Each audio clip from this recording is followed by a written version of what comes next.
Good morning, students. I'm Dakshina and here again with my next video, and the topic is affection. Affection is the feeling of being related to the other. Affection comes when I recognize that we both want to make each other happy and both of us are similar. Then, for the first time, I feel that I am related to the other, that the other is a relative of mine. This feeling is called affection. The feeling of affection comes only if trust and respect are already ensured. Without trust and respect, you feel the other is trying to make you unhappy, does not wish well for you, and hence you can never feel affection for him or her. You always see the other as being in opposition. And that is why today in our family you find that people have been living together for years and years and still don't feel related to each other because that basic trust and respect are missing. Affection is a process of social interaction between two or more organisms. Affection is a disposition or rare state of mind or body that is often associated with a feeling or type of love.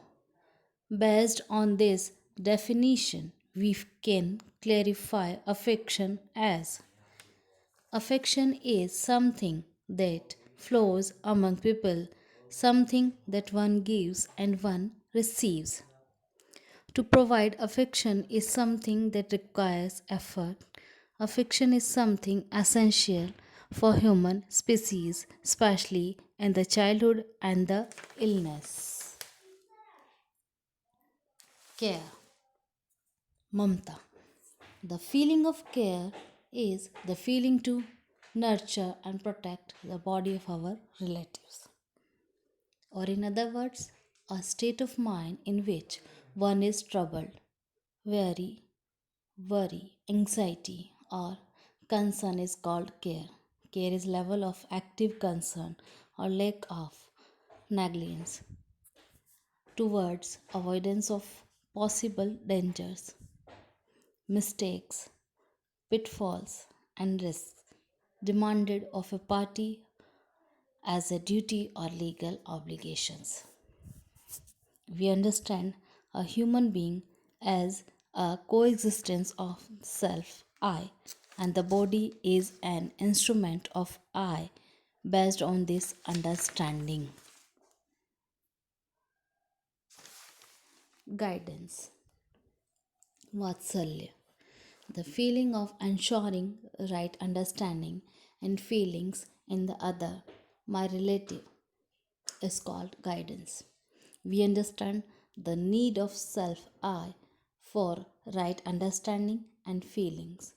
We also understand that the other is similar to me in his or her faculty of natural acceptance, desire, of wanting continuous happiness, and the program of living in harmony at all the four levels. The other is also similar to me in the potential of desire, thoughts, and expectations. Thank you.